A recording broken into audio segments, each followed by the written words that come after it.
Vamos a leer Apocalipsis capítulo 1 y versículos 5 y 6.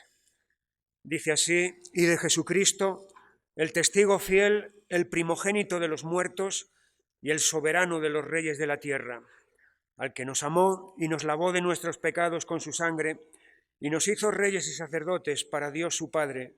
A él sea gloria e imperio por los siglos de los siglos. Amén.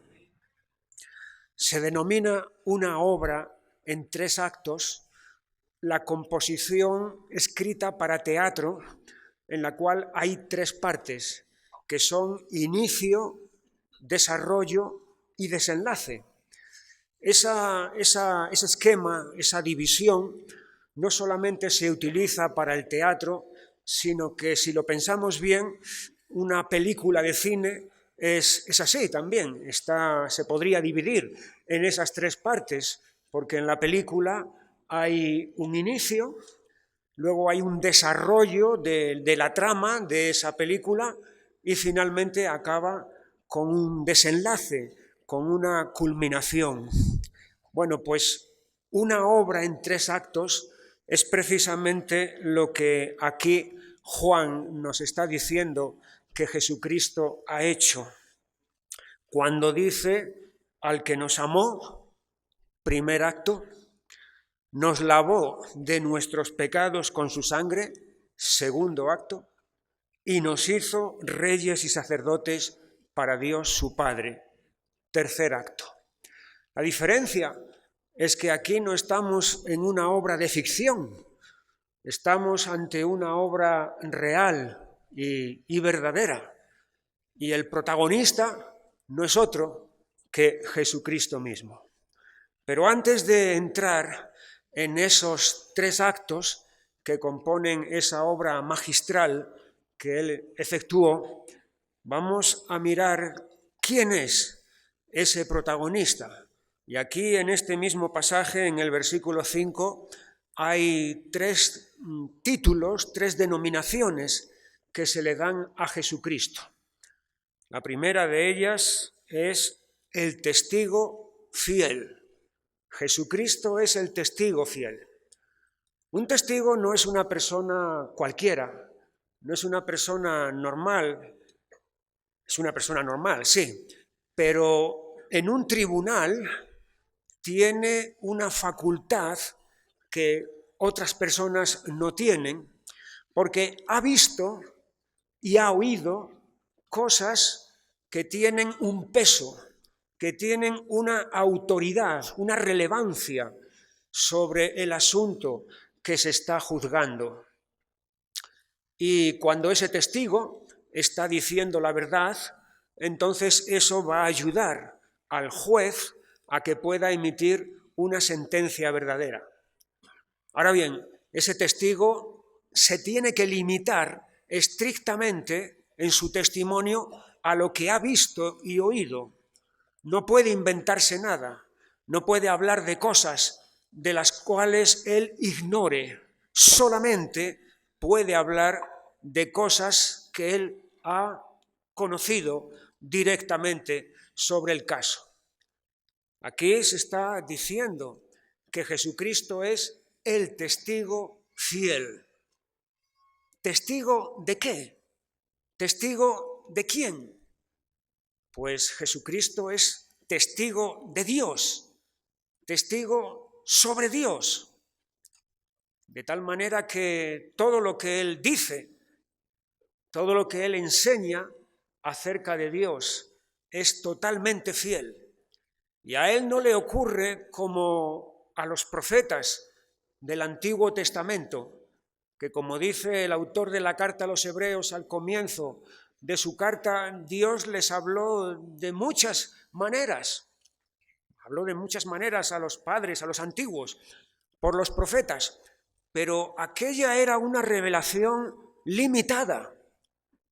Pero aquí estamos ante alguien que tiene la revelación exhaustiva acerca de Dios, porque como escribió Juan en su Evangelio en el capítulo 1, versículo 18, a Dios nadie le vio jamás.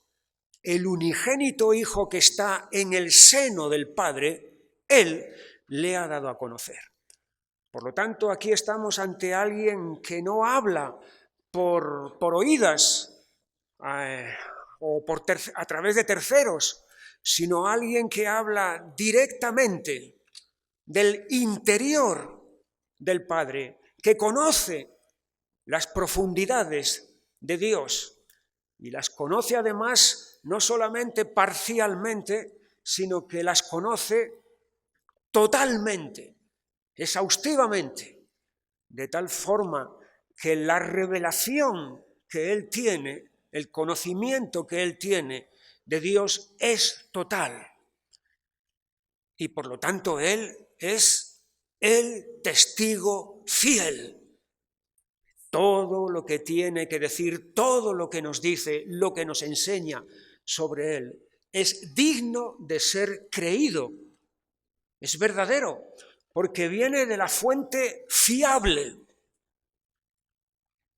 Si tú quieres conocer a Dios, necesariamente tienes que venir a Jesucristo para recibir de Él el conocimiento que Él imparte.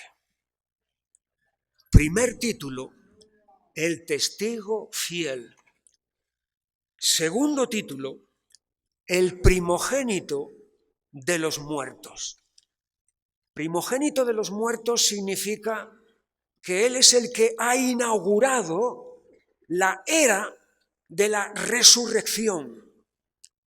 Ha habido una larga era de miles de años de duración, durante los cuales la muerte se hizo dueña de todo el género humano, a causa de la caída, a causa del pecado. Ha sido una larga noche de tinieblas, donde no se atisbaba luz por ningún lado. Pero con la resurrección de Jesucristo sobre los muertos, comienza la nueva era, la era de la resurrección y de la vida. Esa era tiene sus etapas, tendrá sus fases, pero Él es el que la ha inaugurado. Por eso se le llama el primogénito de los muertos. Es verdad que antes de Él había habido algunas resurrecciones. En el Antiguo Testamento, Elías y Eliseo, por ejemplo, resucitaron muertos. Jesús mismo resucitó muertos, el hijo de la viuda de Naín, Lázaro. Pero todo aquello fueron resurrecciones pasajeras, resurrecciones temporales. No eran la verdadera resurrección, no fueron resurrecciones definitivas. Estaban para mostrar ahí el poder de Jesús sobre la muerte. Pero aquí estamos ante la resurrección por excelencia, la verdadera resurrección, porque es para no morir nunca más. En cierta ocasión, el escritor francés André Malraux fue a visitar a su amigo, el general de Gaulle. Ya era viejo. El general de Gaulle fue el jefe de las Fuerzas Armadas, o uno de los jefes de las Fuerzas Armadas francesas que tuvieron que luchar contra los nazis en Europa. Como sabemos, al final la victoria fue de los aliados, y uno de los aliados precisamente era Francia. Y André Malraux, el escritor, fue a animar a su amigo, el general de Gaulle, para recordarle las victorias que había obtenido en la Segunda Guerra Mundial. Y el general le dijo: querido André, al final solamente hay un vencedor, que es la muerte. Eso es lo que pensaba de Gaulle. Pero aquí estamos ante el vencedor sobre la muerte, que es Jesucristo, el primogénito de los muertos. Hay dos cuadros famosos en Madrid sobre la rendición que están plasmado la rendición de dos ciudades. Uno se titula La rendición de Granada y otro se titula La rendición de Breda. Granada es una ciudad española, fue el último bastión donde los musulmanes estuvieron. Habían estado en España durante 800 años y ahí en Granada fue el último reducto que les quedó hasta que la ciudad fue vencida. Y en Breda fue una de las guerras que España libró con los Países Bajos y también ahí entonces conquistaron una ciudad. Pero los dos cuadros, diferentes épocas, diferentes protagonistas, pero la esencia de las dos pinturas es la misma. El general derrotado o el rey derrotado viene a entregarle las llaves al vencedor. Es un gesto en el que está simbolizado el reconocimiento de su derrota y el reconocimiento de la victoria del contrincante. Estas llaves, que simbolizaban la autoridad que hasta ahora yo he tenido sobre la ciudad, ahora te las entrego porque ahora tú eres el dueño de esa ciudad. Y eso es precisamente lo que ha ocurrido con la muerte. La muerte tenía las llaves, la muerte tenía la autoridad, la muerte tenía la última palabra sobre el género humano, hasta que por la resurrección de Jesucristo, Él le ha arrebatado, le ha quitado, ha tenido que entregarle las llaves. Es por eso que Jesús dice en este mismo libro de Apocalipsis, capítulo 1 y versículo 18, y el que vivo y estuve muerto, mas he aquí que vivo por los siglos de los siglos, amén, y tengo las llaves de la muerte y del Hades. Así que lo que antes la muerte controlaba, lo que antes la muerte dominaba, soy yo ahora el que tengo el control y el mando sobre la muerte. El primogénito de los muertos.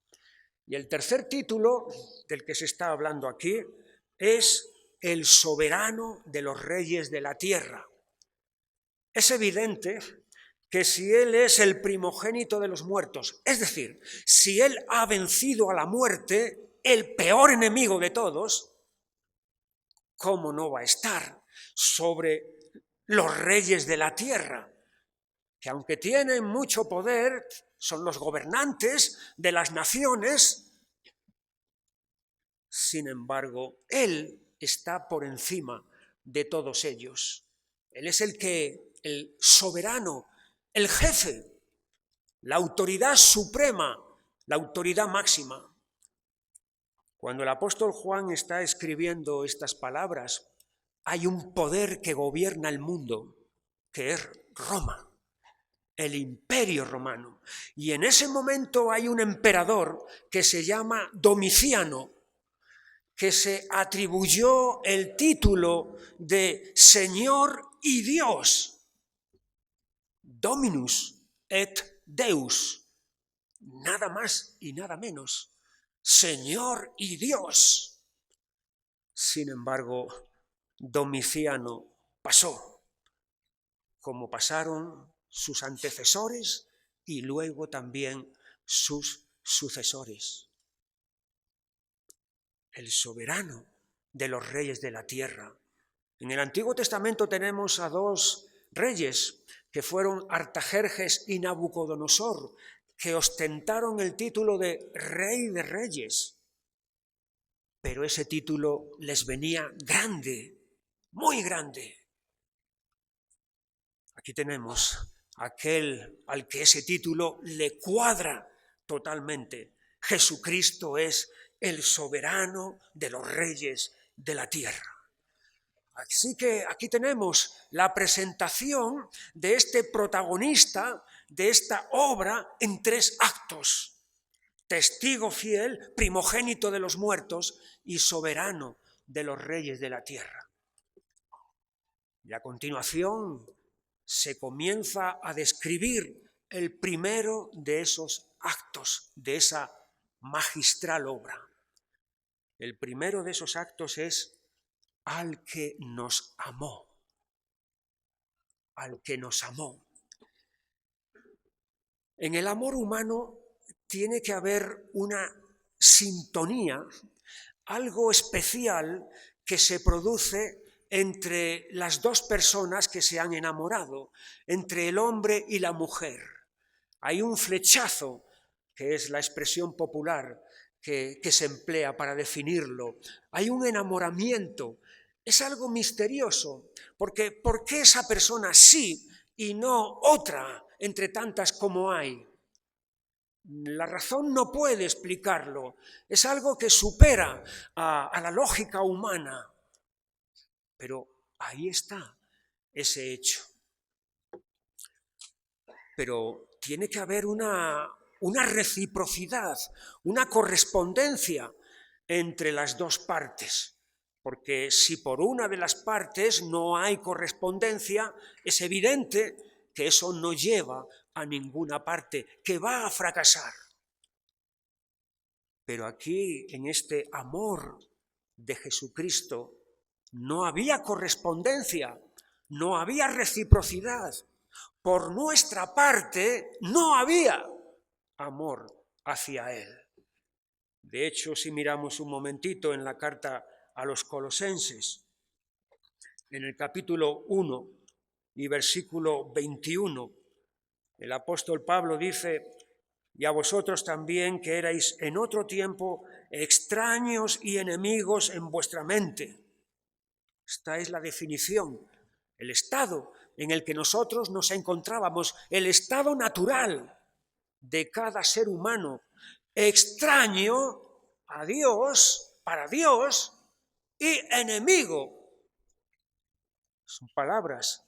La primera es más suave, pero ya la segunda pone los términos en una condición muy, muy dura. Extraños y enemigos. Así que esta clase de amor de la que aquí se nos está hablando, de Jesucristo hacia nosotros, no tiene ningún rango de comparación con el amor humano. Además, hay algunos casos, especialmente en las obras de fantasía, en las que alguien grande, alguien imponente, se enamora de alguien de un estrato social muy inferior. Por ejemplo, Cenicienta. Cenicienta es una pobre doncella que está allí machacada por su madrastra. El príncipe se va a enamorar de Cenicienta, pero Cenicienta tiene un mérito, es que tiene un corazón bondadoso. Por lo tanto, hay algo atractivo en ella. Hay algo que llama la atención y llama la atención del príncipe de esa muchacha. El cuento de la Bella y la Bestia ocurre lo mismo. Ahí tenemos una diferencia abismal entre una persona, la bella, y otra que es la bestia. ¿Cómo puede enamorarse la bella de la bestia? Porque más allá de la superficie hay en la bestia también un corazón noble. Es decir, hay algo meritorio. Y entonces se produce ese enamoramiento. Pero en el caso del amor de Jesucristo hacia nosotros, no había nada meritorio, nada atractivo, atrayente.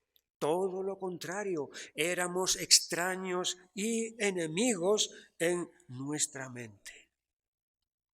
¿Qué diferencia abismal hay entre quien nos ha amado y a quienes nos ha amado? ¿Quién nos ha amado? El santo, el justo, el inmortal, el infinito, el creador, el altísimo. ¿A quiénes nos ha amado? A perdidos, a pecadores, sumidos en la oscuridad y en las tinieblas. ¡Qué abismo tan grande!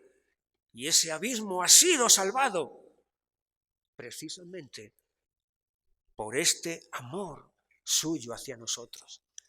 No es extraño que ese amor haya sido la fuente de inspiración de tantos compositores cristianos musicales a lo largo de los tiempos, que en sus himnos han querido reflejar esa clase de amor. Oh amor de Dios, su inmensidad del hombre no podría contar. Oh, qué amor, qué inmenso amor. Oh, qué amor, qué inmenso amor, el de mi Salvador. Sí, es inagotable, es una fuente, siempre manando de inspiración. Lo ha sido, lo es y lo será. Primer acto de esta obra en 3 actos. Al que nos amó. Pero el amor puede quedarse a veces en un sentimiento romántico, en unas palabras bonitas y poco más, y quedarse simplemente en eso. Si no se traduce en hechos, si no se traduce en obras, ese amor se queda cojo. Y este es el caso de que el amor de Jesucristo no se ha quedado reducido a un sentimiento romántico, sino que se ha traducido en hecho, en un hecho. Y ahí es donde comienza el segundo acto de esta obra. Y nos lavó de nuestros pecados con su sangre. La palabra pecados define bien cuál era nuestra condición, cuál es nuestra condición. No es que estuviéramos equivocados, no es que estuviéramos errados simplemente. No, pecado habla de transgresión, pecado habla de rebelión, pecado habla de la maldad en toda su profundidad y dimensión. Y esta era nuestra condición. Y para solventar, para solucionar esta condición, no había ningún remedio humano que pudiera solucionarla. Es lo que Dios dice por medio del profeta Jeremías en el capítulo 2 y versículo 22. Aunque te laves con lejía y amontones jabón sobre ti, la mancha de tu pecado permanecerá aún delante de mí. Es decir, los remedios humanos no valen para este problema de esta suciedad, porque es una suciedad interior, es del corazón. Y de la misma manera que no valían aquellos detergentes que hasta el día de hoy se siguen utilizando, la lejía y el jabón, tampoco valen las soluciones actuales. No valen las soluciones que nos traen las religiones, no valen las soluciones que nos proporciona la psicología, no valen las soluciones que nos proporciona la ciencia. No. Este problema, que es el pecado, no tiene solución humana. Solamente hay una solución, y es la que aquí se nos está diciendo. Nos lavó de nuestros pecados con su sangre. De nuevo, nos vuelve a salir otra vez el tema de la sangre. Aparece la primera vez, como Bernie nos dijo esta mañana, en el capítulo 4 y versículo 10 de Génesis. La sangre, la voz de la sangre de tu hermano clama a mí desde la tierra. Eso quiere decir que la sangre humana derramada demanda justicia. La sangre humana derramada siempre demanda justicia. Es por esto que cuando se comete un crimen, y ese crimen queda impune, brota en nosotros un sentimiento de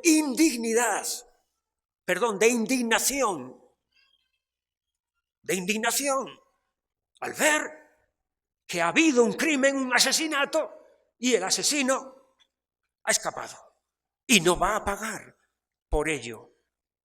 Y en nosotros brota ese sentimiento de indignación, porque no es justo que las cosas queden así. La sangre derramada demanda justicia. La sangre humana de Jesús limpia el pecado. La sangre de Jesús, por contra, nos lava de nuestros pecados. ¡Qué diferencia! ¡Qué diferencia! Es por esto que el autor de la carta a los Hebreos dice que la sangre de Jesús habla mejor que la de Abel, infinitamente mejor. Pero fíjate, me llama la atención una cosa, dice, nos lavó de nuestros pecados con su sangre, nos lavó, emplea el verbo lavar. Ahora, cuando vamos al Antiguo Testamento, no hay ninguna parte en la cual a alguien se le lavara con la sangre. Se rociaba con la sangre, eso sí. Al leproso, por ejemplo,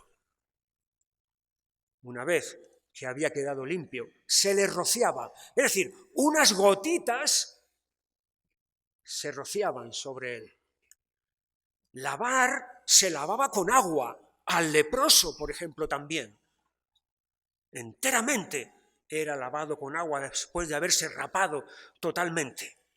Lavar con agua, rociar con sangre. Pero lavar con sangre nunca en el Antiguo Testamento. Sin embargo, aquí se nos está diciendo que Jesucristo nos ha lavado con su sangre de nuestros pecados. Eso quiere decir que es un lavamiento total, completo. No es parcial, no es de este o aquel pecado, sino que es completo. Su obra es completa. En ese sentido, su lavamiento es absoluto. ¡Qué diferencia! Al que nos amó y nos lavó de nuestros pecados con su sangre. Su sangre derramada, nos habla de su muerte, lo cual quiere decir que ese amor que él tenía no se ha quedado en un sentimiento romántico, sino que ese amor ha sido hasta las últimas consecuencias, porque ha entregado su vida por nosotros, ha derramado de su sangre. Su muerte es el testimonio más evidente de la categoría, de la clase de amor profundo que él ha tenido por nosotros. Es amor verdadero, es amor inigualable. Bernie nos estaba hablando de muchos datos científicos acerca de la sangre. Uno de ellos es que cuando la sangre es extraída del cuerpo humano para que sirva de transfusión a otras personas, esa sangre extraída tiene una duración muy, muy corta. Hay que emplearla pronto, porque de lo contrario, esa sangre va a perder totalmente su eficacia. Tú no puedes almacenar litros de sangre y decir, bueno, aquí tenemos hasta el año que viene, a lo mejor, o dentro de 10 años podemos utilizarla. No. Cuando tú vayas a eso ya no sirve para nada. Es cuestión de horas, es cuestión de días como máximo, lo que esa sangre dura. Pero aquí estamos ante una clase de sangre totalmente diferente, porque su eficacia no pasa con el tiempo. Hace 2000 años fue derramada, fue vertida, y esa sangre tiene el mismo poder que tenía hoy, que tenía entonces. Su eficacia sigue siendo igual. Volvemos otra vez al texto que ayer cité de Hebreos 9:14. Cuanto más la sangre de Cristo, el cual mediante el Espíritu Eterno se ofreció a sí mismo sin mancha a Dios, limpiará vuestras conciencias de obras muertas para que sirváis al Dios vivo. Cuando el autor de la carta a los Hebreos escribe esto, han pasado varias décadas desde que Jesús derramó su sangre, pero él está dando por sentado de que la eficacia de esa sangre sigue siendo la misma. Han pasado 2000 años desde que Jesús derramó su sangre y esa eficacia no ha perdido ni un ápice de su valor. Gloria a Dios. ¿Ha sido lavada con su sangre? Porque si no, la mancha de tu pecado todavía permanece en ti. No busques otras soluciones, no busques otras vías, porque no las hay. Tienes que venir a Él para ser lavado de tus pecados con su sangre. Segundo acto de esta obra magistral. Y el tercer acto es el que viene a continuación. Pero aquí podíamos parar y tomar un respiro y decir, Señor, con esto es suficiente. Es más de lo que nunca podíamos haber imaginado. Nos has amado y nos has lavado de nuestros pecados con tu sangre. Ya está hecha, ya está terminada la obra. No tienes por qué hacer nada más. Pero no, hay todavía un tercer acto pendiente que Jesús efectúa hacia nosotros. Y nos hizo reyes y sacerdotes para Dios su Padre. Reyes y sacerdotes. Las dos dignidades más altas que había en el Antiguo Testamento eran precisamente la de rey y la de sacerdote. Eran los dos grandes cargos que una persona podía desempeñar, los más altos cargos que alguien podía desempeñar, y eran cargos evidentemente reservados para unos escogidos, para unos pocos. La inmensa mayoría jamás llegarían a ser ni reyes ni sacerdotes. Era un privilegio muy especial. Los reyes y los sacerdotes eran los ungidos, los facultados, los investidos por Dios para una tarea muy, muy especial. Es para ellos. La unción no estaba para cualquiera.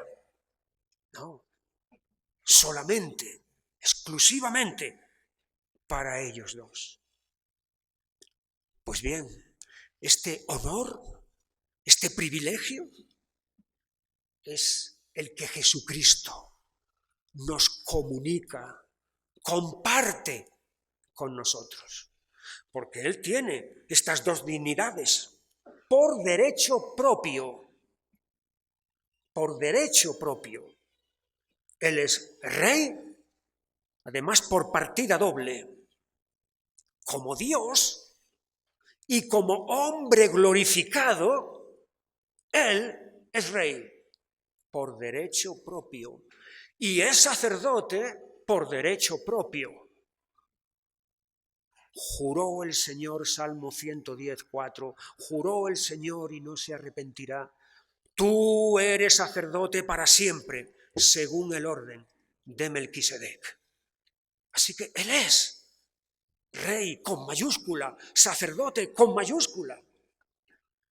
Y esa alta dignidad que Él tiene, la transmite y la comparte con nosotros, de tal manera que nos hace reyes y sacerdotes. ¡Qué privilegio! ¡Qué honor! ¡Qué posición! De haber estado en el abismo, de haber estado hundidos totalmente en el pecado, herederos del infierno, compañeros del diablo por toda la eternidad y sus demonios. Nos ha rescatado, nos ha salvado de ese destino miserable para levantarnos hasta estas alturas. Este mismo libro de Apocalipsis, allí en el último capítulo, capítulo 22 y versículo 3, dice: y no habrá más maldición, y el trono del Dios y del Cordero estará en ella, y sus siervos le servirán. Esta palabra que aquí se ha traducido, servirán, es la palabra latría. Hay dos palabras, por lo menos, que se utilizan para definir el servicio. Una es diaconía, de donde viene la palabra diácono, pero otra es latría. Latría significa culto, de ahí viene la palabra idolatría, que significa culto a los ídolos. Pues bien, aquí estos siervos están dando culto de latría, culto de adoración a Dios. Es decir, están ejerciendo como sacerdotes, porque un sacerdote es el que da culto a Dios, ¿verdad? Claro, aquí están ministrando, ejerciendo este sacerdocio con el que Jesucristo ha investido a todos los suyos.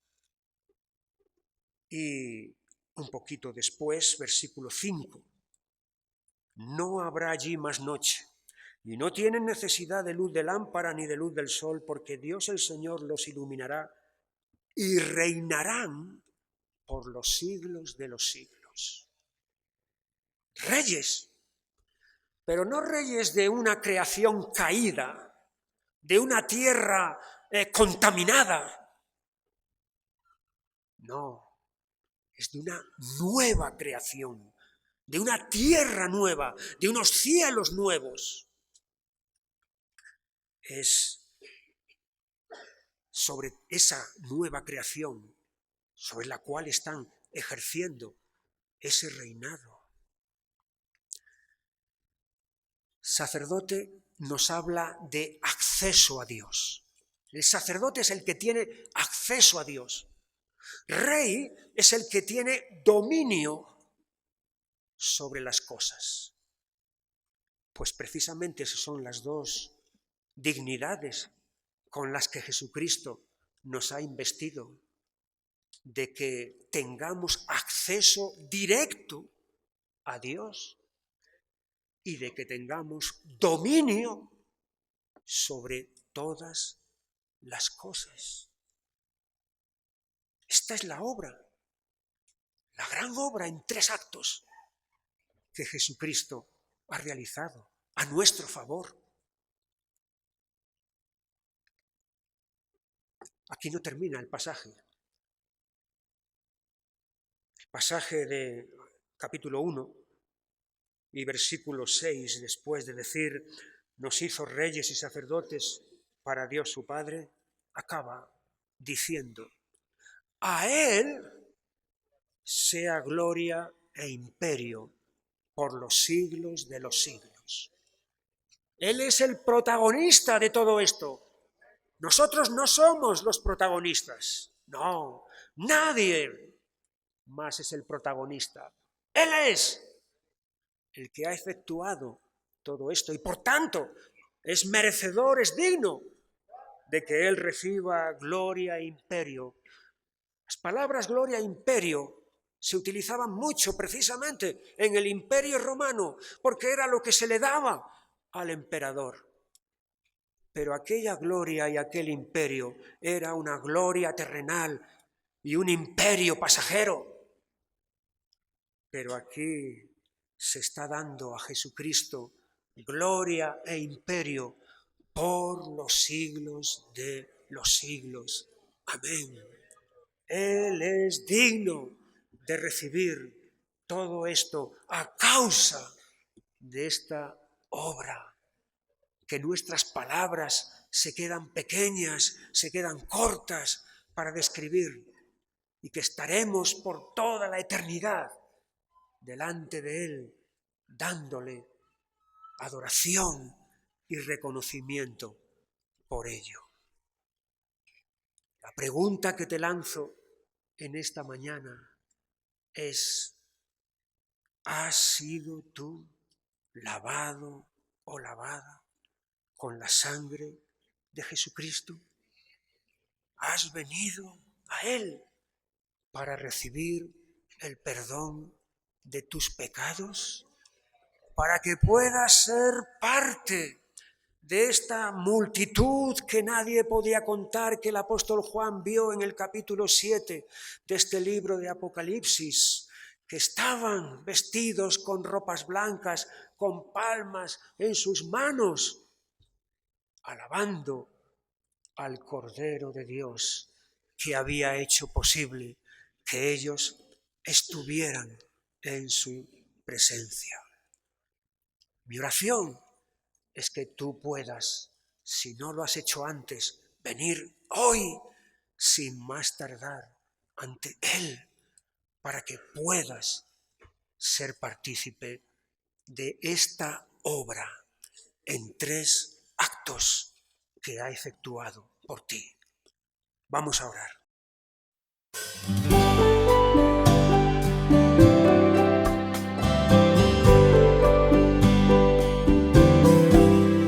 Jesús, no hay bien fuera de ti, no hay lugar donde descanse mi alma.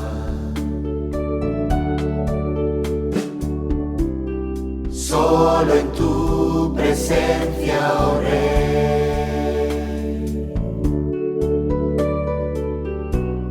Solo en tu presencia, oh Rey. Saciaré mi corazón. Jesús, no hay bien fuera de ti, no hay lugar donde descanse mi alma. Solo en tu presencia, oh Rey.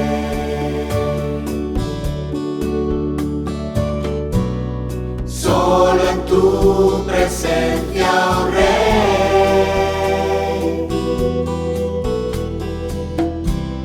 saciaré mi corazón.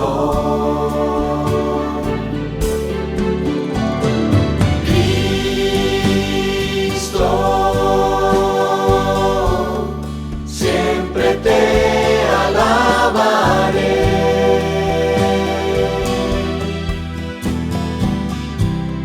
Solo rendido a tus pies,